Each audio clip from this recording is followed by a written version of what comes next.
കോൺഗ്രസിൽ ഇപ്പോൾ നടക്കുന്നത് ഉൾപാർട്ടി പോരാണ്. 2025 തദ്ദേശ സ്വയംഭരണ തെരഞ്ഞെടുപ്പും 2026 നിയമസഭാ തെരഞ്ഞെടുപ്പും ആരുടെ നേതൃത്വത്തിൽ വേണം നടക്കുവാനെന്നതിൽ തമ്മിൽ പറഞ്ഞുകൊണ്ടുള്ള പോരാട്ടം. അതിന്റെ ഉദ്ദേശം സ്വാഭാവികമായും 26 നടക്കുവാൻ പോകുന്ന നിയമസഭാ തെരഞ്ഞെടുപ്പിൽ കോൺഗ്രസ് വിജയിച്ചു വരുവാനുള്ള സാധ്യത ഏറെ ഉള്ളതുകൊണ്ട് മുഖ്യമന്ത്രി സ്ഥാനത്തേക്ക് ആരെത്തണം എന്ന ചോദ്യത്തിന് ആദ്യ ചവിട്ടുപടി എന്ന പോലെ തന്നെയാണ് അതിന്റെ നേതൃത്വം ഓരോ നേതാവും ഏറ്റെടുക്കുവാൻ വേണ്ടി വെമ്പൽ കൊള്ളുന്നത്. എന്നാൽ ഇത്തരത്തിലൊന്നുമല്ലാതെ പാർട്ടിക്കുള്ളിൽ ഇപ്പോൾ മറ്റൊരു തരത്തിലുള്ള രാഷ്ട്രീയ കരുനീക്കം നടന്നുകൊണ്ടിരിക്കുകയാണ്. കോൺഗ്രസ് എല്ലാ കാലത്തും അതിന്റെ നേതൃനിരയിൽ ഓരോ ജാതി മത സമവാക്യങ്ങളെയും ഉൾക്കൊണ്ടുകൊണ്ടാണ് ഓരോ നേതാക്കന്മാരെ ഓരോ നേതൃത്വവും ഏൽപ്പിക്കുന്നത്. എന്നാൽ 2021 നിയമസഭാ തെരഞ്ഞെടുപ്പിൽ വമ്പൻ പരാജയത്തിലേക്ക് കൂപ്പുകുത്തിയ കോൺഗ്രസ് ഹൈക്കമാൻഡിന്റെ നിർബന്ധപ്രകാരം രമേശ് ചെന്നിത്തലയെ മാറ്റിക്കൊണ്ട് അവിടെ വി.ഡി. സതീശൻ എന്ന ഒരു പുതിയ നേതൃത്വത്തെ പ്രതിപക്ഷ നേതാവാക്കി മാറ്റുന്നു. കെ സുധാകരനുമായുള്ള എല്ലാ പ്രശ്നങ്ങളും പറഞ്ഞു തീർത്ത് ഒടുവിൽ അദ്ദേഹത്തെ KPCC പ്രസിഡന്റാക്കി സ്ഥാനാരോഹണം നടത്തുന്നു. UDF കൺവീനറായി MM ഹസനും എത്തുന്നു. പക്ഷെ ഇവിടെയും ഒരു ക്രിസ്തീയ മതത്തിൽപ്പെട്ട നേതാവിന്റെ സാന്നിധ്യമില്ല. അത്തരത്തിൽ ജാതിമത സമവാക്യങ്ങളെ കൃത്യമായി മുൻപോട്ട് കൊണ്ടുപോകുവാൻ കോൺഗ്രസിന് സാധിച്ചിട്ടില്ല എന്നുള്ളത് പാർട്ടിക്കുള്ളിലെ ഒരു ചെറിയ എന്നാൽ വലിയ ഒരു ചർച്ചാ വിഷയം തന്നെയാണ്. കാലങ്ങളായി KPCC പ്രസിഡന്റും UDF കൺവീനർ സ്ഥാനവും പ്രതിപക്ഷ നേതാവ് സ്ഥാനവും ഒക്കെ കോൺഗ്രസ് പാർട്ടി ജാതീയ മത സമവാക്യങ്ങളുടെ അടിസ്ഥാനത്തിലാണ് നൽകാറ്.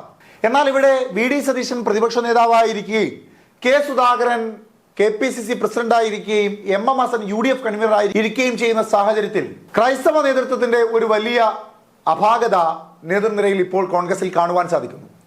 AK ആന്റണിയും ഒപ്പം ഉമ്മൻചാണ്ടി അടക്കമുള്ള ക്രൈസ്തവ സമുദായത്തിൽപ്പെട്ടവർ നേതൃനിരയിൽ നിന്ന് നയിച്ചിരുന്ന കോൺഗ്രസിൽ ഇപ്പോൾ ക്രൈസ്തവ സമുദായത്തിൽപ്പെട്ടവർക്ക് കൃത്യമായ ഒരു നേതൃനിര ഇല്ല എന്നുള്ളതാണ് വാസ്തവം.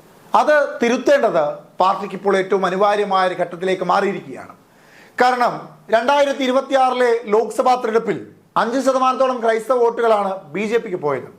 ആ 5% എന്ന് പറയുന്നത് ന്യൂനപക്ഷങ്ങളിലെ 5% കോൺഗ്രസിനെ സംബന്ധിച്ച് ഭയപ്പെടുത്തുന്ന ഒരു കണക്ക് തന്നെയാണ്. അത്തരത്തിൽ ക്രൈസ്തവ സമുദായത്തിൽപ്പെട്ടവർ കോൺഗ്രസ് വിട്ടു പോകുന്നു എന്നുള്ളത് തിരുത്തേണ്ടത് കോൺഗ്രസിന്റെ അത്യാവശ്യമാണ്. ആയതിനാൽ ഒരു ക്രൈസ്തവ നേതാവിനെ ഉൾക്കൊള്ളിക്കുകയും ഒപ്പം KPCC പ്രസിഡന്റ് സ്ഥാനത്ത് നിന്ന് കെ സുധാകരനെ മാറ്റുകയും ചെയ്യേണ്ടത് ഇപ്പോൾ പാർട്ടിക്കുള്ളിലെ ഒരു വലിയ വിഭാഗം നേതാക്കന്മാരുടെ ആവശ്യകതയാണ്. അദ്ദേഹത്തിന്റെ ശാരീരിക പ്രശ്നങ്ങൾ കണക്കിലെടുത്തുകൊണ്ടാണ് കെ സുധാകരനെ ആ സ്ഥാനത്ത് നിന്ന് മാറ്റുവാൻ ഇപ്പോൾ പാർട്ടിക്കുള്ളിൽ ഒരു തീരുമാനം ഉടലെടുത്തുകൊണ്ടിരിക്കുന്നത്. വയനാട്ടിലെ ഉപതെരഞ്ഞെടുപ്പിന് ശേഷമായിരിക്കും KPCC സ്ഥാനത്ത് നിന്ന് കെ സുധാകരനെ മാറ്റുക. കണ്ണൂരിന്റെ MP ആയി നിലവിൽ പ്രവർത്തിച്ചുകൊണ്ടിരിക്കുന്ന കെ സുധാകരൻ അദ്ദേഹത്തെ KPCC പ്രസിഡന്റ് സ്ഥാനത്ത് നിന്ന് മാറ്റുമ്പോൾ പകരം അവിടെ ആര് വരും എന്നുള്ള ചോദ്യമാണ് രണ്ടാമതായി അവിടെ ഉയർന്നു നിൽക്കുന്നത്. വി.ഡി. സതീശൻ പ്രതിപക്ഷ നേതാവായിരിക്കുന്നത് കൊണ്ട് തന്നെ MM ഹസൻ UDF കൺവീനറായിരിക്കുന്നത് കൊണ്ട് തന്നെ സ്വാഭാവികമായും KPCC പ്രസിഡന്റ് സ്ഥാനത്തേക്ക് ക്രൈസ്തവ സമുദായത്തിൽപ്പെട്ടൊരു നേതാവ് വരും എന്നാവാം നാം കണക്കാക്കുക. എന്നാൽ KPCC പ്രസിഡന്റ് സ്ഥാനത്തേക്ക് തന്ത്രപരമായ പല നീക്കങ്ങളും നടത്തിക്കൊണ്ടിരിക്കുന്നത് MM ഹസനും രമേശ് ചെന്നിത്തലയുമാണ്. AK ആന്റണിയുടെ വിശ്വസ്തനും വലം കൈയുമായ MM ഹസൻ കെ സുധാകരനെ കണ്ണൂരിലെ സ്ഥാനാർത്ഥിയാക്കിയ കാലയളവിൽ KPCC പ്രസിഡന്റായി ഇരിക്കുകയും കെ സുധാകരന് താല്പര്യമില്ലാത്ത പലരെയും പാർട്ടിക്കുള്ളിലേക്ക് തിരിച്ച് മെമ്പർഷിപ്പ് നൽകി സ്വീകരിക്കുകയും ചെയ്തിരുന്നു. അതുകൊണ്ട് കെ സുധാകരൻ AK ആന്റണി വഴി KPCC പ്രസിഡന്റ് ആകുവാനുള്ള എല്ലാ കരുനീക്കങ്ങളും നടത്തിക്കൊണ്ടിരിക്കുകയാണ്. UDF കൺവീനറായ MM ഹസൻ KPCC പ്രസിഡന്റ് ആയാൽ KC ജോസഫോ ബെന്നി ബെഹന്നാനോ UDF കൺവീനർ സ്ഥാനത്തേക്ക് എത്തുകയും ക്രൈസ്തവ നേതൃത്വത്തിലുള്ള ഒരു നേതാവ് അങ്ങനെ പാർട്ടിയുടെ മുഖ്യധാരാ നേതൃത്വത്തിലേക്ക് എത്തുകയും ചെയ്യുന്നു. അങ്ങനെ വരുമ്പോൾ ക്രൈസ്തവ മുസ്ലിം ഹിന്ദു എന്ന ഒരു സന്തുലന അവസ്ഥയിലേക്ക് കോൺഗ്രസിന്റെ നേതൃനിര മാറുകയും ചെയ്യും. എന്നാൽ ഇതേ സ്ഥാനത്ത് തന്നെയാണ് രമേശ് ചെന്നിത്തല KPCC പ്രസിഡന്റ് സ്ഥാനത്തേക്കുള്ള തന്ത്രപരമായ നീക്കങ്ങൾ നടത്തിക്കൊണ്ടിരിക്കുന്നത് എന്ന് പാർട്ടിക്കുള്ളിൽ നിന്നൊരു വിവരം ലഭിക്കുന്നുണ്ട്. അങ്ങനെ KPCC പ്രസിഡന്റ് സ്ഥാനത്തേക്ക് രമേശ് ചെന്നിത്തല എത്തിയാൽ വീണ്ടും ഈ സന്തുലനാവസ്ഥ തകരാറിലാവും. അത് ഭയപ്പെടുത്തുന്നത് വി.ഡി. സതീശനെ തന്നെയായിരിക്കും. തന്നെക്കാൾ മുതിർന്ന KPCC പ്രസിഡന്റായിരുന്ന മുഖ്യമന്ത്രി സ്ഥാനാർത്ഥി പദവിയിലേക്ക് മത്സരിച്ചിട്ടുള്ള രമേശ് ചെന്നിത്തല KPCC പ്രസിഡന്റായാൽ അത് ഏറ്റവും കൂടുതൽ ഭയപ്പെടുത്തുകയും അത് ഏറ്റവും കൂടുതൽ തിരിച്ചടിയാവുകയും ചെയ്യുന്നത് വി.ഡി. സതീശന് തന്നെയായിരിക്കും.